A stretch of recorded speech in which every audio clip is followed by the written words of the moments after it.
Hey guys, G here, back at Luna Geckos. Thanks for tuning in.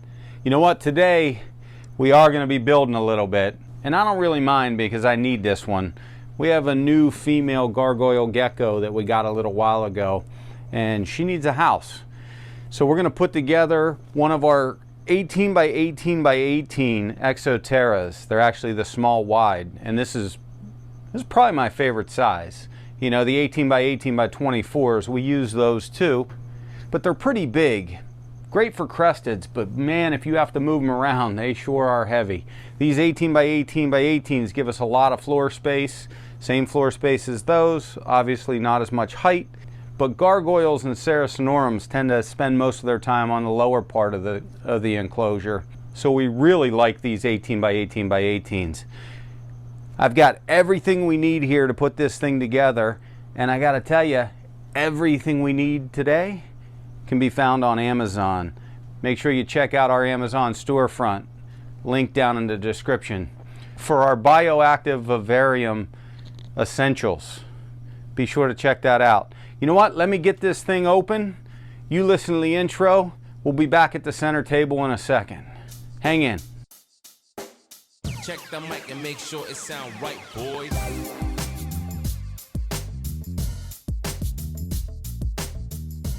All right, welcome back. We got her all unboxed. Now we're gonna get ready to go. But before I show you the things that we're gonna be using to put this Bioactive Vivarium together, I wanted to first talk about this. In this enclosure, I'm gonna set the top screen over here.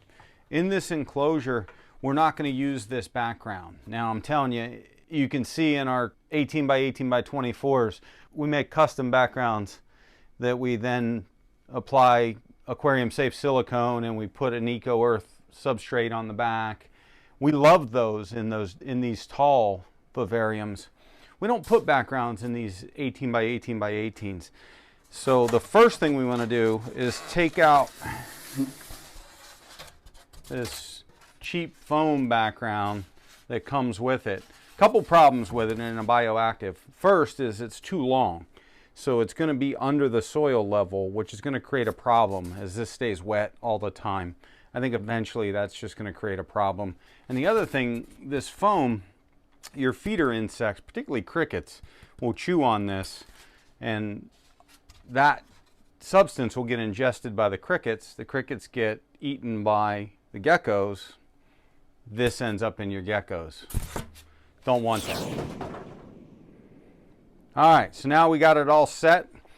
Let me just put the lid back on, and I'll walk you through. Let me put her down over here, and I'll walk you through what we have. Remember, everything we're going to be using today is available on Amazon. So we got some long mossy sticks. I think these are 24 inch, yep, 24 inch long mossy sticks. These are nice because they're bendable. We got a piece of wood to create some elevation. Got a piece of cork. We've got our mesh that'll create that drainage layer on top of the hydro balls. Here's what we use for the drainage layer.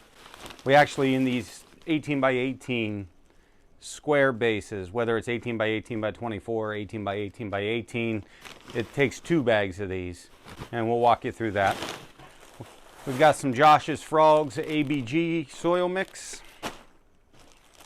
Got some sphagnum, that's easy for me to say. We got some sphagnum moss. We've got a food water dish ledge, magnetic, and wait one second. These were too big to sit on the table. So we've got some eco earth. That's what we're going to use for our soil. And some Reptisoil. We mix these about 50-50, eco earth and Reptisoil, and then mix in the ABG, and then we throw some leaf litter in, and that creates the soil necessary for the Bioactive Vivarium. These bags are too big. They're taking up all of our space, so we're going to move them over here. We also have a bunch of plants over here in our little propagation station. Terrible with plant names, so I will not be able to describe what they are, but they were all originally from Josh's frogs. Some of them have been propagated from our current vivariums. So these are from original plants that came from Josh's frogs, even though they might just be a propagation of one of those plants. And then some of them are still in their pots from Josh's frogs.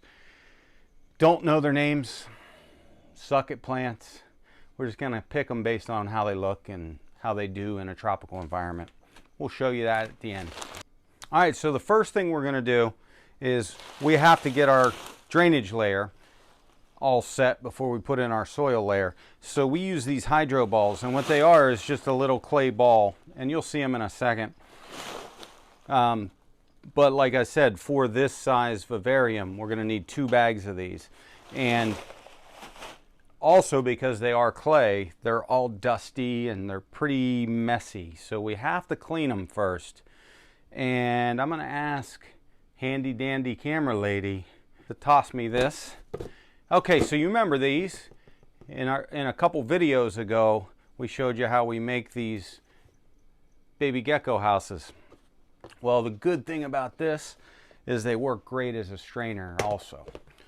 So you don't have to sneak into the kitchen and use a real strainer that you might get in trouble for. You can just use these. Come with me and I'll show you how we do it. All right, welcome to the bathroom. You know what, maybe we should do the rest of the video from the bathroom. No? So you can see I have my baby gecko house. I already put 1 bag of hydro balls in here. We're gonna show you how we rinse this out. Now, before we do this, I'm going to give you a pro tip. If you want to make sure that you maintain a great relationship with your husband, wife, boyfriend, girlfriend, roommate, brother, sister, any significant other that happens to use the bathroom that you do this in, pro tip, make sure you clean it when you're done.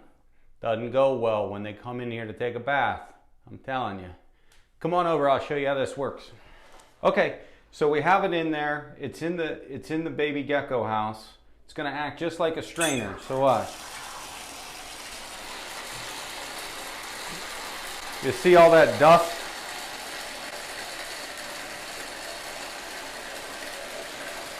And then I like to get in there and stir it up.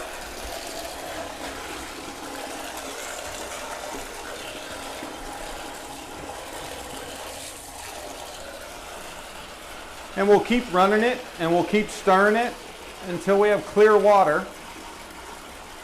And then we're ready to use it in our vivarium. Okay, we've been stirring it a little bit for the last couple minutes and we got it running pretty clear now. You can see how nasty the tub gets. So like I said, you better make sure you clean this thing. So we're gonna go ahead and turn the water off. We're gonna drain the rest of the water out of there. And we're going to go back to the center table and show you how we put this thing together.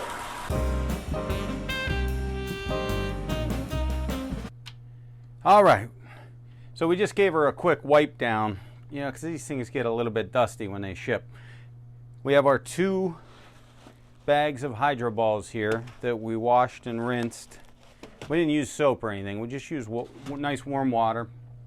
I said nice again. We used warm water just to get all that dust out of there. I'm going to go ahead and take the lid off, set it over here.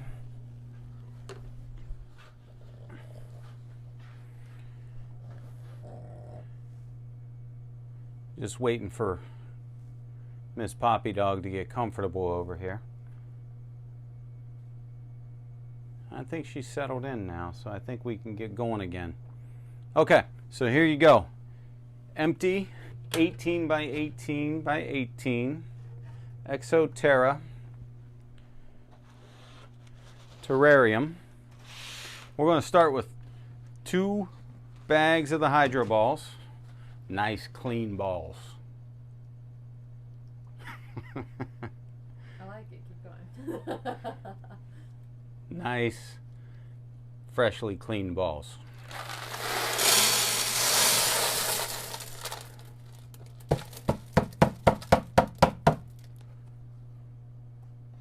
little bit of junk left in there. Not overly worried about it.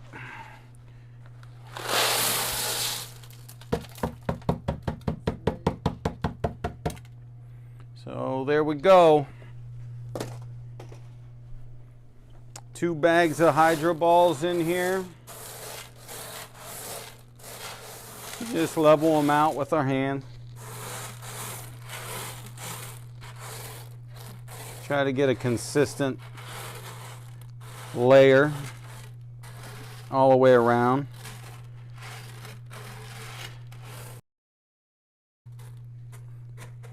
I think that'll work. Got a little bit of clay on my hands I want to wipe off with my Bounty paper towel. Create a little bit of steam on the glass because that cold water was cold, so I turned the water up to nice warm water so I can get my hand in there and clean these off, and it was steaming up the glass. So we get that layer in. Next thing we need is our mesh, and this is a Zoom Ed product. A bunch of different companies make this. You can even buy screen and cut it yourself. I like it because it comes already cut the right size for the vivarium or terrarium. I guess at this point it's a terrarium. It's going to be a vivarium, and it comes in the right size. So this is already an 18 by 18 by 18. And the purpose of this drainage layer is we don't want our vivarium soil to rest directly on the bottom, because when you water this, whether you're hand watering it, hand misting it, or you have it on an automated misting system, that water is going to end up at the bottom of the terrarium. And if the soil goes all the way to the bottom, that soil is always going to stay very wet. And a lot of plants aren't going to do well when their roots are sitting in standing water. And on top of that, that standing water has a tendency to create bacteria and mold and a lot of bad things that you don't want in here. So you absolutely need to put a drainage layer in here. So that's what the hydro balls are for. And then what the mesh is for is to stop our soil from mixing in with our drainage layer. So see how it just fits perfectly in there? So we just stretch that thing all out, tamp it down on top of our drainage layer, and now we're ready for our next layer, which is our soil layer. Okay, so this, we're going to start, doesn't matter the order, if you start with the soil or if you start with the eco earth. I'm just starting with some eco earth, simply because it was the first bag that I grabbed. And then we'll throw in about equal parts of the tropical soil. And then I want to mix that up real good. So it's, you know, it's not layered. I don't want to have a layer of eco earth and then a layer of tropical soil. I want it to be a combination of the two. So I'm just going to stir it up. You could pre-mix this. We actually keep a pre-mixed container of this. Okay, so we have that mixed up. Probably going to end up needing a little bit more, but what I don't want to do is get too much in there and then have to take a bunch out. So we'll start with that. Now we're going to throw in our Josh's Frogs ABG mix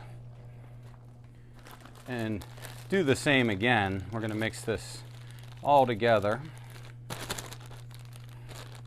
There's our ABG mix.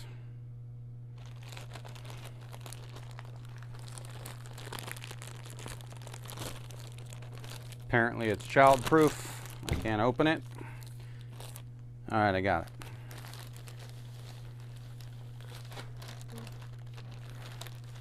And this ABG mix has some charcoal in it, some leaf litter in it, some wood, bark in it. Looks like you got a little plastic at the top. It's a really great mixture. It's got a little piece of fuzz in it. Actually, that looked like a duck feather. I didn't know it came with duck feathers. So we're going to mix this together in our soil. And it's just going to create, see how it has some big pieces of wood in it? this ends up being food for your cleanup crew, which the cleanup crew we're going to use in here, and we'll do it at the very end. We're going to throw some springtails in here and I think we have some dairy cow isopods that we're going to throw in here. It looks like we might need a little bit more soil, so I'm going to grab some more because I think I was maybe a bit heavy on the eco earth. So I'm going to grab a little more of the tropical soil and throw that in there. Now, one of the things you want to be aware of when you're putting these in is you don't want your soil level to be above this front lip because when you water, the water will tend to work its way out of this air vent, and you'll get water dripping out the front here. So you do want to make sure you're not above that front lip, but at the same time we don't want to be too low. Right now this soil is very fluffy and it will compact as it gets watered. So if you think you have it exactly where you want it and you're all excited about it, and then you come back in a week or two and you're thinking, man, it went down an inch or two. Well, that's natural because the soil is going to end up compacting in here. So make sure you account for that as well. I'm going to throw a little bit more eco earth in there. Do some mixing again. I feel pretty good about where we are now. Because there's also, when the plants come in here, I'm going to displace some of this soil from the soil that's in the pots. And also, I still want to cover this with a top layer of moss. So I need to leave some room for that as well. I think we're in a pretty good spot right there. Okay, so I have a bag of leaf litter. You can also get this on Amazon. This was from Amazon. And this bag, I had this bag already from a couple other vivariums. I'm just going to put a handful, maybe a handful and a half, some leaf litter in there. I've never built a vivarium backwards before, so I'm usually on your side looking at it. So we'll see how this goes, but looking to get this center wood in here. It's going to be our focal point and give us some vertical features. I dug it down. I can feel the hydroball layer, so I dug it down. Now I'm just going to bury it. Pack a little soil around it. It's wobbling a little bit. I like it right there though. I think it'll be fine. You know, as this soil settles in and it packs it in, it'll end up looking really good. And then I'm thinking our piece of cork bark maybe somewhere in this neighborhood. Now this isn't very high, but they will burrow and dig out a spot to be able to get under there and create a hide for themselves. And you'll find them on top of it an awful lot as well. This is just for visual, to give me an idea at the moment where I want to put this piece of cork. Not certain it's going to stay there, and I won't decide until we get the moss down. But as of right now, I think it looks pretty good right there. And maybe grab one of these mossy sticks. And like I said, you can bend these, but I just like to have a couple other spots running through that they can climb on. And bend it around the branch here. That way the geckos won't knock it over. I think I like it a little bit better right there. Kind of looks like a vine now coming off this tree. So it's up to you where you want to put that kind of stuff and how you want to decorate it. But I think I'm going to just leave it stuck right in there for now. Yeah. I think I might put another one. Just gives them another little runway to climb on. Some more branches. We'll see see how that goes. What? Poppy's snoring away. I don't know if you can hear her, but I certainly can. All right, so I didn't like the mossy branch over there, so I moved it. I think I like them both together. So we're gonna leave them together here. And we'll see how it all fills in with plants. But I kind of like it like that better, so we'll leave the two like that. They look like vines coming off of there. Now we got to figure out where we're going to put which plants and where we're going to put our plants. There's a pothos. Is it pothos or pothos? Tomato, tomato. Like that. And the other ones I grab, since I don't know plant names, I think I'm going to need you to help me in the comments and tell me what they actually are.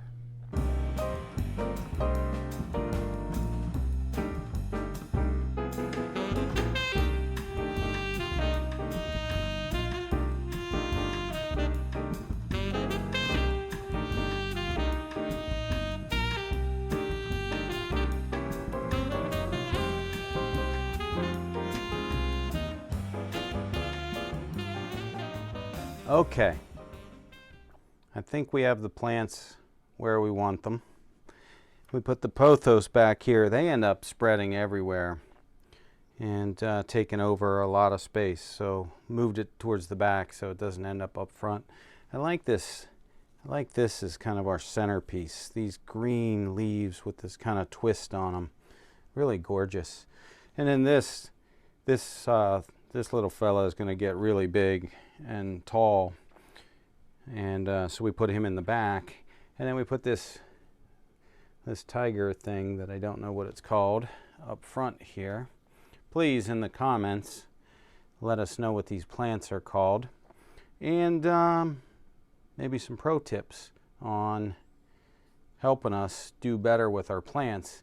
Now, we tend to use the same plants over and over because we have 11 bioactive vivariums set up in this room. So we know which plants have done very well in those vivariums, and we like to stick to those as our main plants, even if we don't know what they're called. And we'll swap them out. Every once in a while, we'll swap in a new one just to see how it does. Like this. This has not been in any of our vivariums yet. Different varieties of this have. We've always had a terrible time with ferns, so I don't think we're very good at ferns. Pothos, tomato, tomato. These will grow under your house. They do well anywhere. And then these, we've actually had some decent luck with them. We haven't lost any yet. I think we have them in 2 or 3 vivariums right now. Different varieties of the same family, but so far so good. We'll see how they do. Next step, we're going to put a layer of moss on top of all this, and we like to take one of our 6-quart Sterlites because when you're breaking that brick of moss apart, it gets all over the place, so it's really messy. So we like to break it in one of these to try to keep that mess down. And we actually have a little bit already in one. And we will go ahead and put more in here. Okay, so we have some moss all broken up now, ready to go. We're just going to start creating a layer.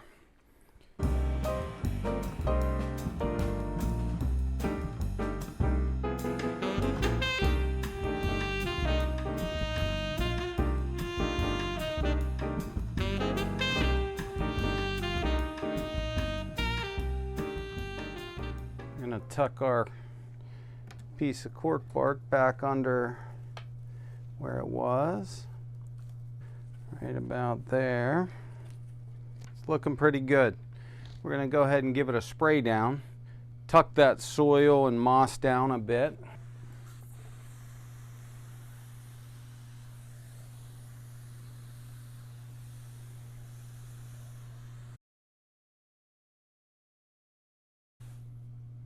All right, so we didn't measure the amount of water that was going in there. Probably sprayed for about 30 seconds. And again, this is going to get treated or it's going to get sprayed every day, a couple times a day once we have it hooked up on the automatic misting system. But that was just a starter to go ahead and get some water in here, start to put that moss in place and compact that soil a little bit, and give the brand new vivarium plants a little drink. We still have a couple more things though. First thing is our food and water dish. We like to use these ledges in our larger vivariums. In our smaller ones, we just use a little Strudy's ledge. Our lights just flashed off behind me. We have all the vivariums on an automatic timer, and we're filming late here for you today. So we're going to go ahead and leave them off, let everybody settle into their normal routine. So don't pay any attention to that back there. So here's our ledge, and one of the reasons I put this fern here is I told you we don't do well with ferns, or haven't so far, and I think they're getting too much light from the LED grow lights that are over top of these bioactive vivariums. So I put the fern there with the intention of that's where I'm going to put the ledge to give its shade from the bright grow lights. So these ledges come with magnets, they come with plastic cups. We will keep one of these plastic cups for a water dish. We won't use it as a food dish. We talked about before that the biodegradable cups from Pangea changed my life. So we use those now instead of these plastic cups for food. So we'll set these aside for right now. Now, one of the tricks whenever you're putting magnets on here is if you just did this, these magnets are very strong, so they'll grab real fast and you have a good chance of cracking your glass. So what you want to do is you want to put the magnet on the glass away from the ledge. So you put the ledge approximately where you think you want it to be. I'm just going to say about right there, and then you slowly slide the magnet to it and it'll grab. And you do the same thing with the other one. You put it away from, slide to, and it'll grab. And you just want to eyeball that and see if it looks level. Maybe down a little bit on this side. And like I said, we're going to keep one of our plastic dishes in here.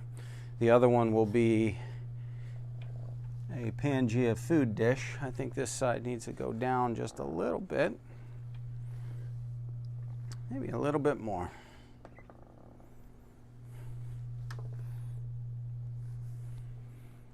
How many rock formations in nature are perfectly level? All right, I like that. We're going to live with that right there. And again, what we said, everything in here is available on Amazon. We will likely add one thing to this that is not on Amazon, and you see it in every one of our bioactive vivariums. We like to put a Strudy's hide up here with some moss in it as a nice high getaway spot for the geckos, and we tend to rest them on the branch. So we'll have to dig one of those out and stick it in here and see what the final product looks like. All right, we put our Strudy's in. It's 3D printed hide. Now you can still buy something similar on Amazon. We just really like these. Frankly, we sell these for Strudy's at expos, so we do like these. We don't sell them online. If you want your own and you want it shipped to you, you're gonna have to go check out Strudy's Etsy store. We're gonna pop our lid back on.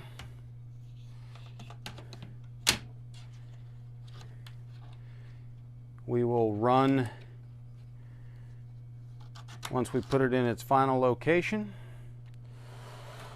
we'll run our misting system to it, and we'll wait a couple, 3 weeks, let these plants grow before we end up putting a gecko in here. Let this thing build up a good bit. But we forgot the cleanup crew, didn't we? We're gonna have to throw the springtails and the dairy cows in here. Let's do that, and then we'll wrap it up. Okay, so we have to get our cleanup crew in there to make this bioactive and make it a self-sustaining ecosystem. And we did originally purchase these cultures on Amazon, but then we kept them and we continue to propagate the cultures to add backups. So every time we go to put together a bioactive vivarium, we have what we need. So this is some dairy cows. And what we'll do is we'll probably take about 20 or so of these and we'll put them in our new vivarium. And this is a culture of springtails.